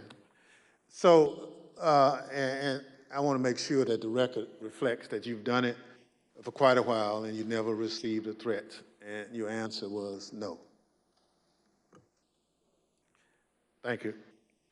Pursuant to Section 5C8 of the House Resolution 503, the chair recognizes the gentleman from California, Mr. Schiff, for questions. Good afternoon, Ms. Moss. Thank you for being here. I understand that you were employed by the Fulton County Registration and Elections Department for more than 10 years, and I understand that you love that job. Please tell us what made you so fond of the work that you did.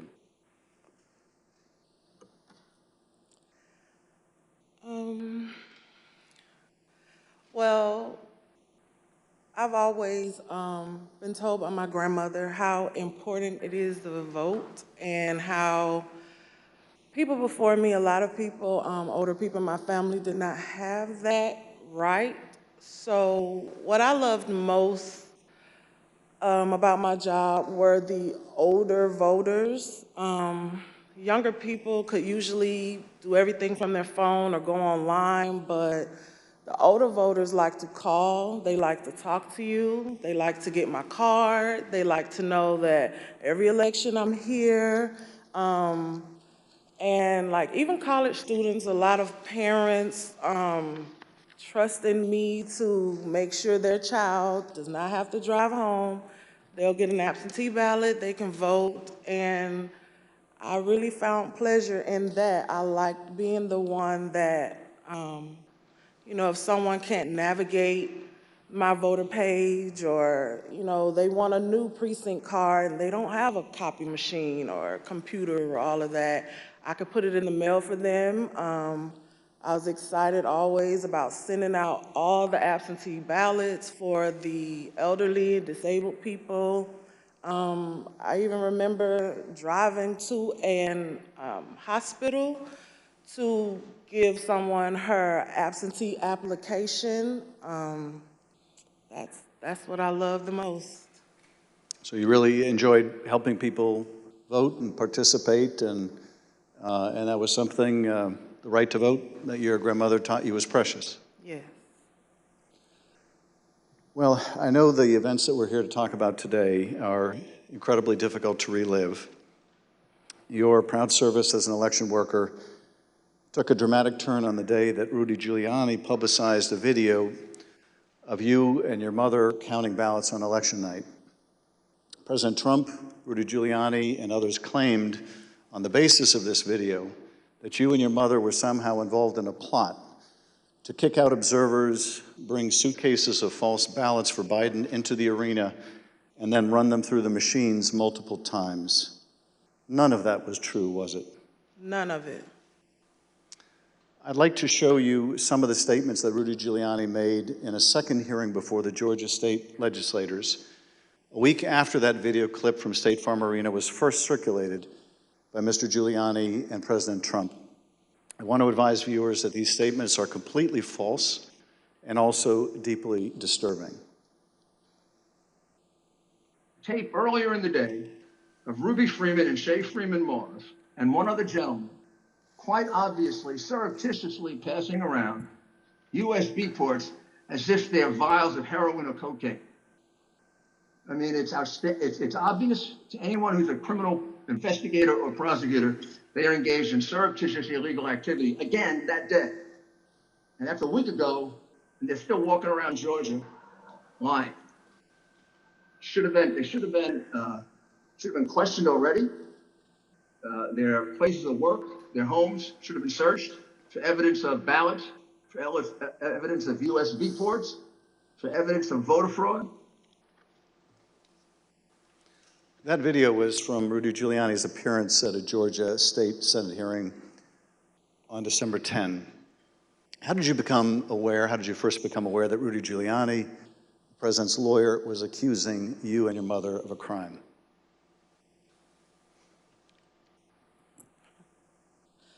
I was at work, like always, and the former chief, Mr. Jones, asked me to come to his office. And when I went to his office, the former director, Mr. Barron, was in there, and they showed me a video on their computer.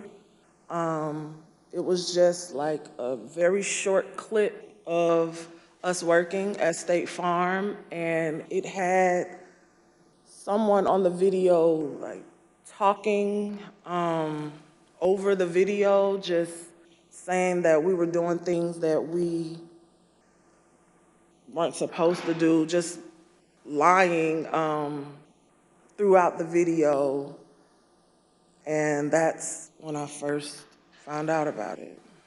And were there social media posts that they showed you responding to those false claims? Well, when I saw the video, of course, the first thing that I said was like, why? Why are they doing this? What's going on? And they, just told me that Trump and his allies were not satisfied with the outcome of the election, and they were getting a lot of threats and being harassed online, and asked me, have I been receiving anything, and I need to check on my mom. And I told them, I was like, where have they, where have you been getting these threats? I don't believe I have any. And Mr. Jones told me, like, they're attacking his Facebook, and I don't really use Facebook. I have one, so I went to the Facebook app, and I'm just kind of panicky at this point because this has never happened to me, and my mom is involved, and I'm like her only child. So I'm just asking him, like, well, where are the messages? All I see is the feeds. Like, how do you get to the messages? And he said, it's another icon on your phone that says Messenger. And I went to that icon, and it was just a lot of horrible things there. And those horrible things, did they include threats? Yes, a lot of threats, wishing death upon me, telling me that, you know, I'll be in jail with my mother, and saying things like, be glad it's 2020 and not 1920. Were a lot of these threats and vile comments racist in nature? A lot of them were racist. A lot of them were just hateful. But yes, sir. In one of the videos we just watched, Mr. Giuliani accused you and your mother of passing some sort of USB drive to each other. What was your mom actually handing you on that video? A ginger mint. It wasn't just Rudy Giuliani. We heard President Trump make these false allegations repeatedly during his call with Secretary Raffensperger. Let's listen to a portion of what he had to say about you and your mother. We had at least 18,000, that's on tape. We had them counted very painstakingly. 18,000 voters having to do with Ruby Freeman. She's a vote scammer, a professional vote scammer and hustler. Donald Trump attacked you and your mother using her name 18 times on that call. 18 times. Ms. Moss, can you describe what you experienced listening to former President Trump attack you and your mother in a call with the Georgia Secretary of State? I felt horrible. I felt like it was all my fault. Like, if I would have never decided to be an elections worker, like, I could have done anything else, but that's what I decided to do. And now people are lying and spreading rumors and lies and attacking my mom. I'm her only child. Going to my grandmother's house. I'm her only grandchild. And my kid. It's just, I felt so bad. I just felt bad for my mom, and I felt horrible for picking this job and being the one that always wants to help and always there, and never missing not one election. I just felt like it was my fault for putting my family in this situation. Well, it wasn't your fault. Your mother was kind enough to come speak with us earlier. Let's listen to her story in her words. My name is Ruby Freeman. I've always believed that when God says that he'll make your name great, but this is not the way it was supposed to be. I could have never imagined the events that followed the presidential election 2020. For my entire professional life, I was Lady Ruby. My community in Georgia, where I was born and lived my whole life, knew me as Lady Ruby.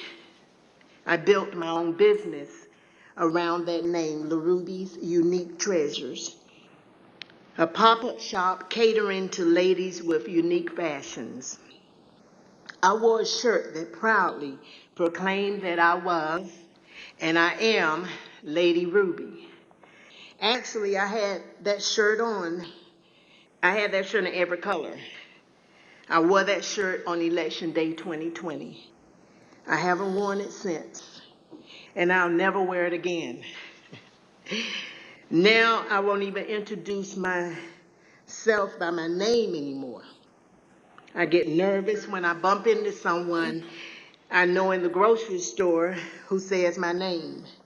I'm worried about who's listening. I get nervous when I have to give my name for food orders. I'm always concerned of who's around me. I've lost my name, and I've lost my reputation.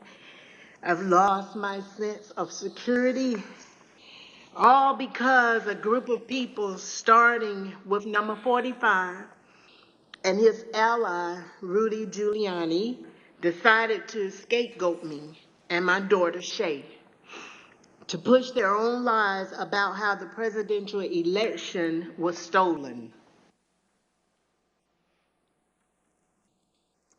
Ms. Moss, how has this experience of being targeted by the former president and his allies affected your life? It's turned my life upside down. I no longer give out my business card. I don't transfer calls. I don't want anyone knowing my name. I don't want to go anywhere with my mom because she might yell my name out over the grocery aisle or something. I don't go to the grocery store at all. I haven't been anywhere at all. I've gained about 60 pounds. I just don't do nothing anymore. I don't want to go anywhere. I second guess everything that I do. It's affecting my life in a major way, in every way, all because of lies. For me doing my job, same thing I've been doing forever.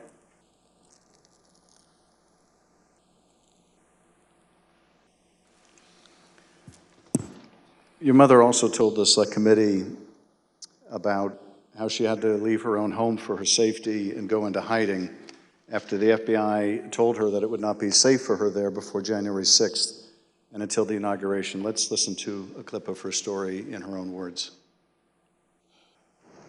Around the week of January 6th, the FBI informed me that I needed to leave my home for safety.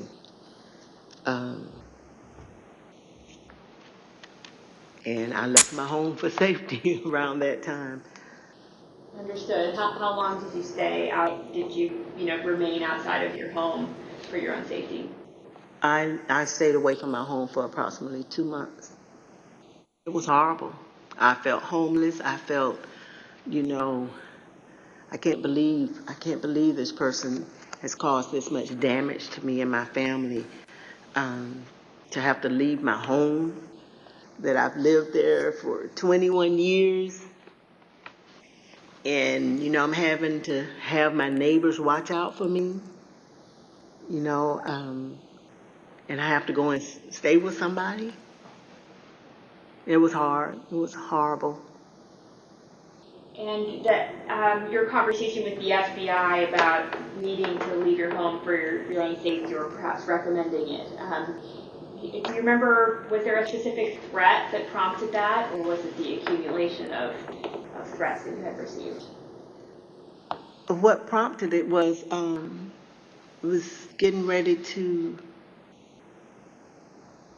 January 6th was about to come. And they did not want me to be at home because of all the threats and everything that I had gotten. They didn't want me to be there in fear of, the people were coming to my home, and I had a lot of that. So they didn't want me to be there. Just in case something happened, I asked, how long am I going to have to be at home? They said, at least until the inauguration. Ms. Moss, I understand that people once showed up at your grandmother's house. Tell us about that experience. I received a call from my grandmother. This woman is my everything. I've never even heard her or seen her cry ever in my life. And she called me screaming at the top of her lungs, like, Shay, oh my God, Shay, just freaking me out, saying that there were people at her home, and they, they knocked on the door, and of course she opened it and seeing who was there, who it was, and they just started pushing their way through, claiming that they were coming in to make a citizen's arrest. They needed to find me and my mom. They knew we were there. And she was just screaming and didn't know what to do. And I wasn't there, so, I just felt so helpless and so horrible for her. And she was just screaming. I told her to close the door. Don't open the door for anyone. And, she's a 70-something, I won't say year-old woman, and she doesn't like having restrictions. She wants to answer the door. She likes to get her steps in, walking around the neighborhood, and I had to tell her, like, you can't do that. You have to be safe. You know, she would tell me that at night, people would just continuously send pizzas over and over to her home, you know, and they was expecting her to pay for these large amounts of pizzas, and she went through a lot that she didn't have to. And once again, it made me just feel so horrible. In addition to the personal impact this experience has had on you and your family, one of the things that I find most disturbing is how these lies discourage longtime election workers from continuing to do this important work. Tell us, if you would, of the other election workers shown in that State Farm Arena video and their supervisors. How many are still election workers in Fulton County? There is no permanent election worker or supervisor in that video that's still there. And did you end up leaving your position as well? Yes, I left. Ms. Moss, I want to thank you for coming in to speak with us and to thank you for your service to our democracy. What we have just played is a truly horrible and appalling sample, but just a sample of the things that were said about you and your mother following the election. I want to say how very sorry I think we all are for what you've gone through, and tragically, you're not alone. Other election workers around the country have also been the subject of lies and threats. No election worker should be subject to such heinous treatment just for doing their job. With your permission, I would like to give your mother the last word. Yes. We're just going to play the tape. There is nowhere I feel safe. Nowhere. Do you know how it feels to have the President of the United States to target you? The President of the United States is supposed to represent every American, not to target one. But he targeted me, Lady Rudy, a small business owner, a mother, a proud American citizen who stand up to help Fulton County run an election in the middle of the pandemic. Thank you, Ms. Moss. Thank you, Ms. Freeman, or as America now knows her, Lady Ruby, for your service to Fulton County, Georgia, our country, and our democracy. Mr. Chairman, I yield back. Thank you, Mr. Schiff. Ms. Moss, Yes, sir.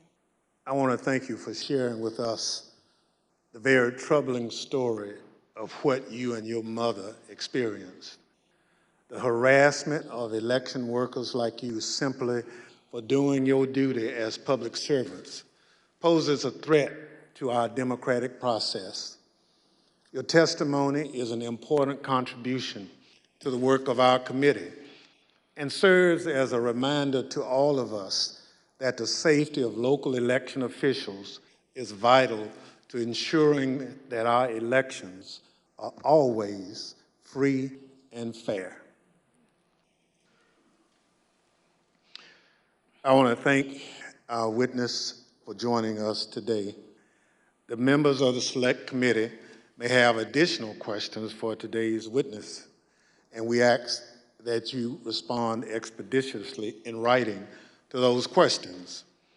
Without objection, members will be permitted 10 business days to submit statements for the record, including opening remarks and additional questions for the witness.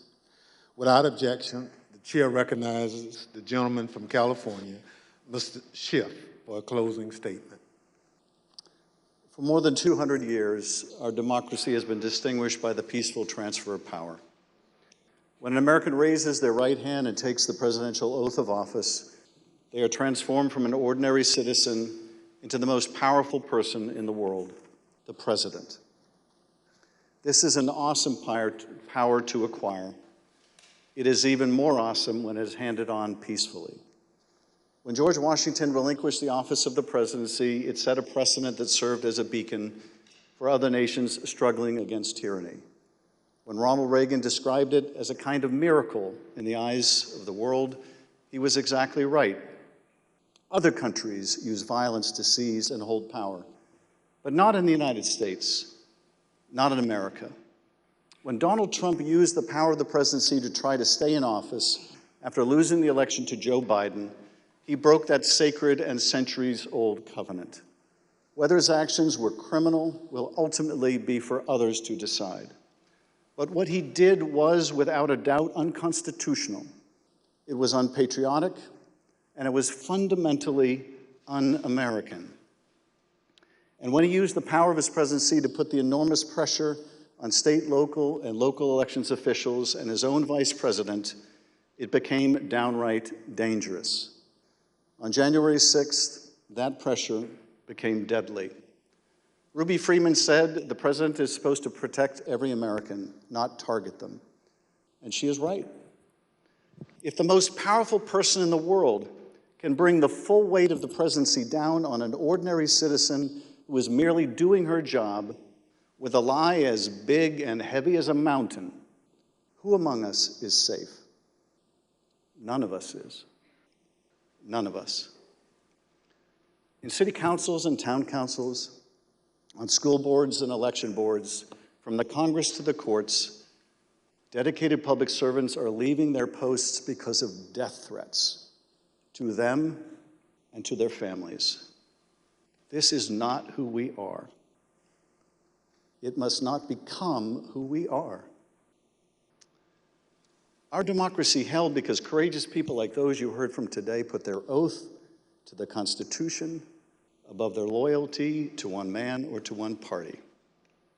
The system held, but barely, and the question remains, will it hold again?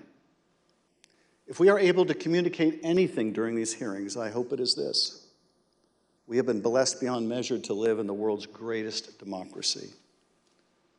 That is a legacy to be proud of and to cherish, but it is not one to be taken for granted. That we have lived in a democracy for more than 200 years does not mean we shall do so tomorrow. We must reject violence.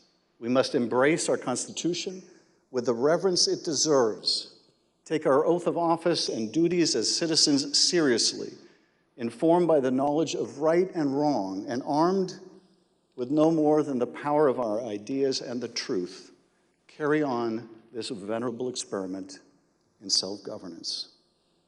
Thank you, Mr. Chairman, and I yield back. Without objection, the chair recognizes the gentlewoman from Wyoming, Ms. Cheney, for a closing statement. Thank you very much, Mr. Chairman. Lady Ruby and Shay, thank you for your courage. Thank you for your strength. Thank you for being here today. It means so much for everyone to hear your story, so thank you for that. We have had tremendous testimony today. We've been reminded that we're a nation of laws, and we've been reminded by you and by Speaker Bowers and Secretary of State Raffensperger and Mr. Sterling that our institutions don't defend themselves. Individuals do that. And we're reminded that it takes public servants. It takes people who've made a commitment to our system to defend our system.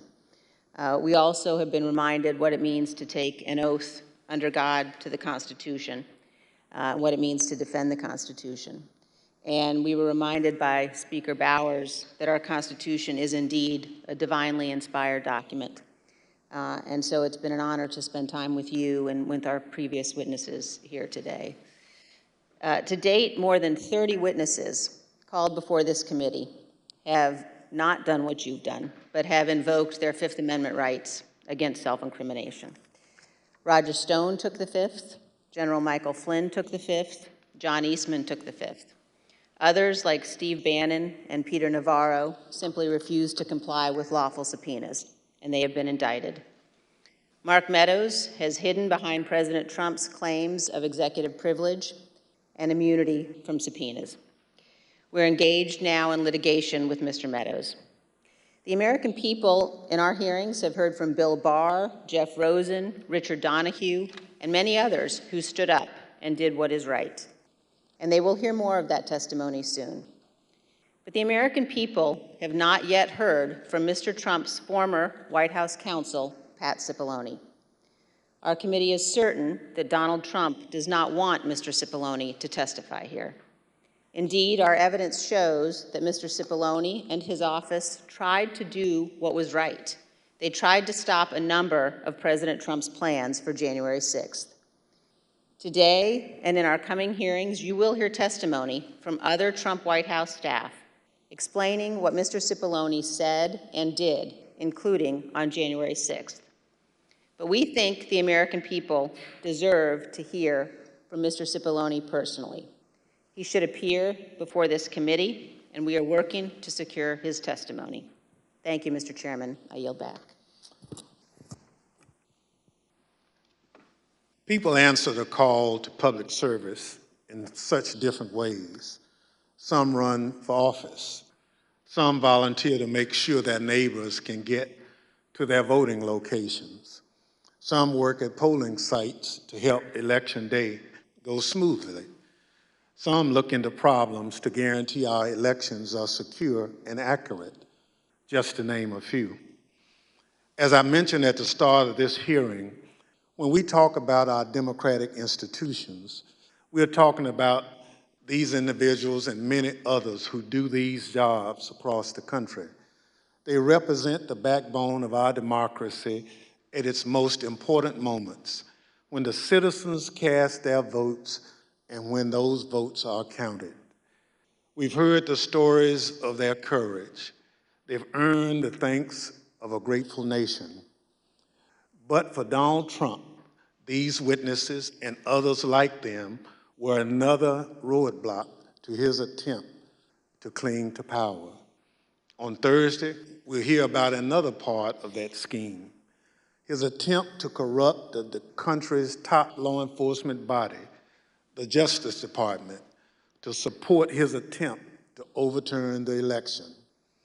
Just as we heard today that Donald Trump was deeply involved in a scheme to pressure state officials to overturn the election results, we will hear on Thursday that Donald Trump was also the driving force behind the effort to corrupt the Justice Department. Listen to this clip from the former acting Attorney General, Richard Donahue. The president said, suppose I do this, suppose I replace him, Jeff Rosen, with him, Jeff Clark. What do you do? And I said, sir, I would resign immediately. There is no way I'm serving 1 minute under this guy, Jeff Clark. You'll hear from Mr. Donahue in person on Thursday as my colleague, Mr. Kinzinger, presents details about this plan. The chair requests those in the hearing room remain seated until the Capitol Police have escorted members from the room. Without objection, the committee stands adjourned.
1, 2, 3, 4, 5, 6, 7, 8.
Secretary Cheney, can you talk about Pat Cipollone, why it's important to hear from him?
Given that the committee wants to speak with more people like Pat Cipollone, will the committee be able to continue with hearings next week?